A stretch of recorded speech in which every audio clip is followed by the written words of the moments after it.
All right, so here I am going to try something different today, something for the kids. I have a little friend with me who's going to help out. He'll be my inspiration today. He goes by the name of Eeyore. Eeyore is one of my favorite little characters, and this particular stuffed animal I've had for many years. He has traveled the world with me. I don't know, maybe in middle school or elementary school, I got this exact stuffed animal, and unfortunately, during my rougher high school days, I gave him a bit of a hair shave. But he's lasted many years. He's traveled through Europe with me. He goes everywhere I go. So he's been with me in Korea for about almost 17 years now, and today we're going to do a little drawing of the character Eeyore, the actual cartoon character Eeyore. So I'm going to go through that with you. Now I'll get set up and get started on a little illustration of Eeyore for you. Okay, so this is just going to be in black and white. I'm going to do a pencil sketch and then add ink to it. We'll do it in black and white today. Just because of time restraints, I don't want to make a really long video. So to do Eeyore, you should start with a raindrop kind of shape for his head. So a big raindrop like that, a little wider at the bottom. Okay, his back is a big old arch like that. His body is basically a big, like a school bus sort of shape like this, tapers up. Okay, so I get that kind of basic shape on there. Let me draw a little darker so you can see it. So the camera picks it up. All right, so I have that shape on there first, just like so. All right. Then I'm going to go in and do the back legs. I follow this curve down, follow it down. All right, make a little shape like this. Now, the nice thing about the Disney Winnie the Pooh characters is they don't have any sort of fingers and little tight details, and because they move around, these little wrinkles and stuff change from time to time, so you're not necessarily going to get it wrong if you make one of the wrinkles, slightly larger or smaller. Okay. Proportions are still important though, and you want to get them somewhat accurate on here. Okay. Little back legs like that. Comes up. It's got this little hip here. I have this original line here. I'm going to follow that. Just give a couple of bumps like this, 1 and 2. That'll bring us to the body. And then we're going to connect the head. Tuck it in a little bit. Give it a neck like that. Okay, and then front shoulder right there. Come down for the front leg. Okay, just like this. They're all soft, these characters are all stuffed animals, so they're all plush and sort of bumpy looking with these weird little pillowcase sort of shapes. Here's the back foot. Okay, just the back foot. That'll be all sort of shaded in later. There's our basic body. Okay, we'll tune it up and adjust it later, but now we can work on the head. Okay, I want to give him a little bit of a square top on his head. So we're going to come down to about this far, which is about equal with the neck right there. That's going to be where his eyebrow is. Comes down, and then move in like that, and follow that original shape again. Looks kind of like a brontosaurus head. Okay, little point there where the center of his mouth is, like that. Sometimes it's pointy and sometimes it's smooth, depending on his expression. We're going to give him a smile, so I'm going to tilt it up a little bit like that. Okay, and then let's come down on this side and follow his mouth. Now, sometimes he's got a little bit of a crease right here if he's smiling, so we'll give him that little grin. And then we're going to bring down his bottom jaw, and comes out from underneath the top like that. And this will be just sort of a dark interior of his mouth like that. Okay, now we can make that mouth bigger or smaller, depending on his facial expression, of course. Cartoons are fun like that. As long as you get the basic gist of the shape on there, you can make adjustments, and as long as a few details are recognizable, you're good to go. Okay, and then there's a center line because he's a stuffed animal. It's got the stitch line. So we're going to follow this same curve here. Follow that curve up. And then there's this sort of eyebrow. So we're going to follow that right here, a little bit higher, right? Because it's going to cross over like that. So that little bump right there. And then it just rolls into the head. I follow sort of as if there's a center line. Now we don't see that center line again because it's all up on top until it comes down the back. Now sometimes it's illustrated, sometimes it's not, because his tail is going to be here, so we're sort of hiding it. Little square rear end like that. Let's go back to the face. This little eyebrow, that little bump right there is where the eyebrow will go, so we'll put that in. And then follow that curve. That'll give us the idea of where the other eyebrow is. Curve. There's the second eyebrow. Okay, just like so. We can make them bigger or longer later. Just want to get them on there first. Okay, follow that line down. And then here's the smile part of the mouth. Right from that point, we're going to go over, follow that same curve. There's that snout, right? The snout is white, and the rest of him is sort of a gray or a sort of violet gray, depending on which version you're looking at. You know, Disney re-released it. A couple little watermelon seed shapes here for his nose. Little watermelon seeds like that. Okay, now the eyes. Let's go try to get the eyes on. I'm going to copy the curve of the eyebrow right there, the bottom curve of the eyebrow. Go down to where this bend is and go over right there. Follow that curve. And then we're going to follow this curve and go down like this. And then loop it up. Right there. Now we're going to come over. Same curve. Follow the curve. There's the curve. And we're going to drop this eyebrow, this eye, just a little inside of the eyebrow, not lined up, a little over. Right there. Give it a little droopiness there at the end. And then this same shape here, just sort of a mirror image of it on the other side. And there we go. Now, to give him a little bit of a happy look, we'll have him looking at the camera, sort of. So I'm going to put the eye right here on the bottom southeast corner of the eye socket there.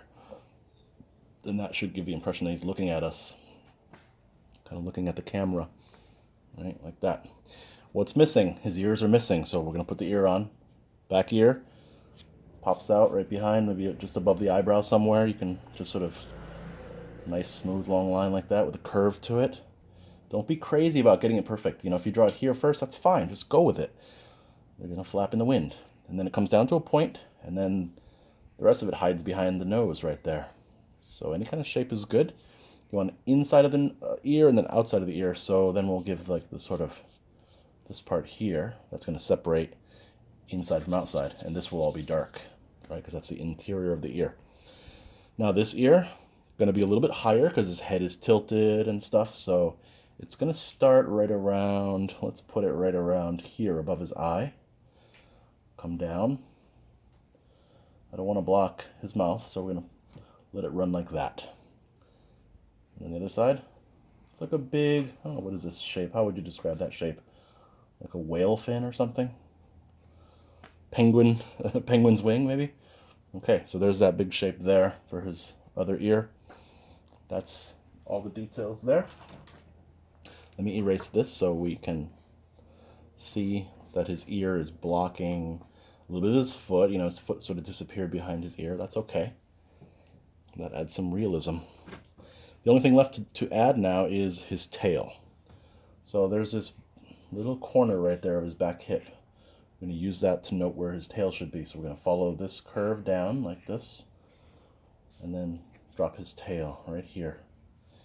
His tail is always falling off. Poor Eeyore. Eeyore is sort of my spirit animal, I think. The grumpy Mike that I have to control most of the time. All right. big ribbon. Don't go crazy about getting ribbons perfect. They're very simple on the Disney characters, right? Just like that. Okay, it's like a flower, like a feather of a petal of a flower. And the back one, same shape. Just a simple shape like that will do, like that. Okay, and then the black of his tail pops out there. Now you can make it like sort of a curl. You can make it shaggy, sticking out all kinds of different directions. It's fine. I'll make this ribbon a little bit 3D. With a couple of these little things like that would be fine. Maybe we'll show the underside, like the fold over. If you want to do something like that, you can too. So that'd be like sort of the inside of the ribbon. That is the body. Now we just need the hair. His hair follows this center line. A couple of pieces hang over, and the rest pops up. Basically like that. Let's get our big black marker out for anything that we want to have really dark.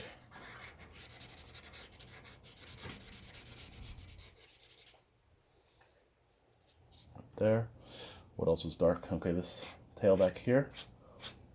Using a big black marker. I love these big chunky markers.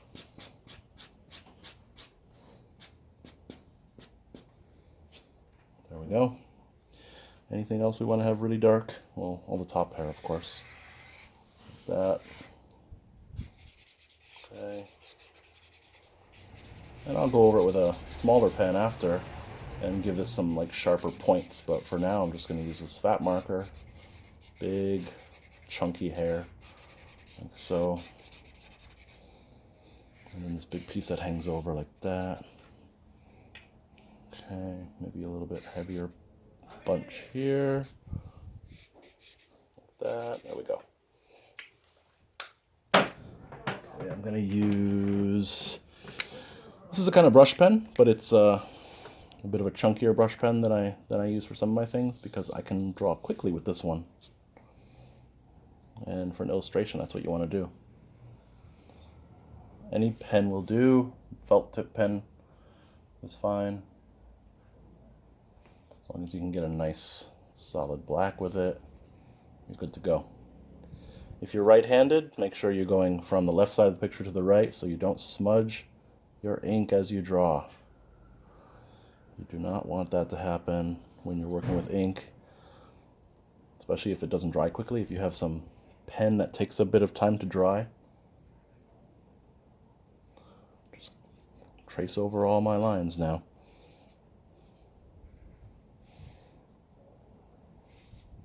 Now I had some coffee today, and if I have coffee and then I try to draw, it's a bit of a challenge sometimes.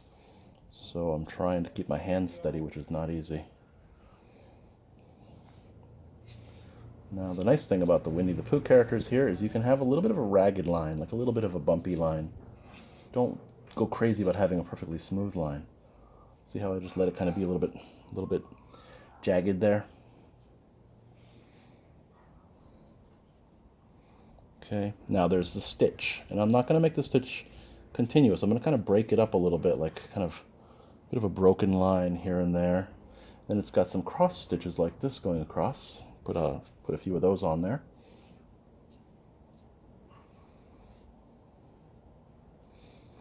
All right. Now, because it's black and white, this line here is just going to be a really thin line. I might do it with a smaller pen if I thought about it, but we'll just do it like that. Okay, now this bunch here, I'm going to do them really fast. Don't go crazy trying to copy your pencil lines. If you try to copy your pencil lines, you're going to end up having an overly shaky line because you're going to be moving too slowly. I recommend going quickly. Don't worry if you miss your original pencil line. That's okay. I'm going to make a change to this little wrinkle here. I want it to go that way. There we go. Don't give him a pointy paw, but something like that. Comes back around the back. A little butt there. Okay. Let's see. Where else are there some stitches? There's some stitches on the back of his leg right there. Just a few little marks to show that it's sewn together. And then there's also like his backside right here, some stitches. Giving a little broken line, little dotted line kind of style. A few stitches going across it like this. Maybe one more, that's good. And then this leg here, this back foot, there we go, up, connect these little marks there. Let's put some stitches along that one too. Maybe follow that little wrinkle I just made. A couple of little stitches. There we go. Let's drop the tail in. There's a big button on the top of the tail. Let's make a big rough circle or oval. There we go, like that.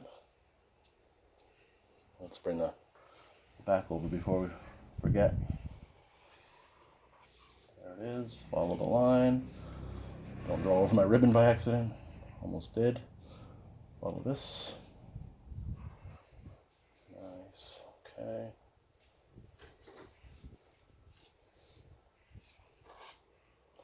There's that little dark bit that I wanted to put on there, like that. Now the butt goes behind the ribbon. Make sure it connects, continues, and right there. There it is. Okay. I think we have a fairly okay Eeyore here. This is a smaller pen, like I mentioned, because I want to make these a little bit sharper. Just a little bit of sharp bits here. A little bit more spiked. A little bit spiked hair kind of style. There we go.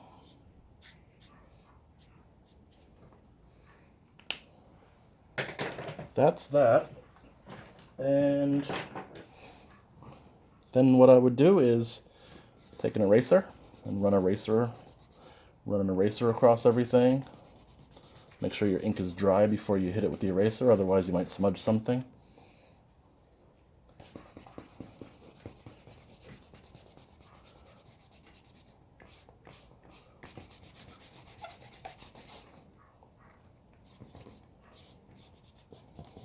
Because I'm working outside, lots of fresh air, so the ink dried really fast for me. And there is a quick Eeyore illustration. Let's see if the boss approves. I approve. Oh well, it'll have to do. Stay safe, kids.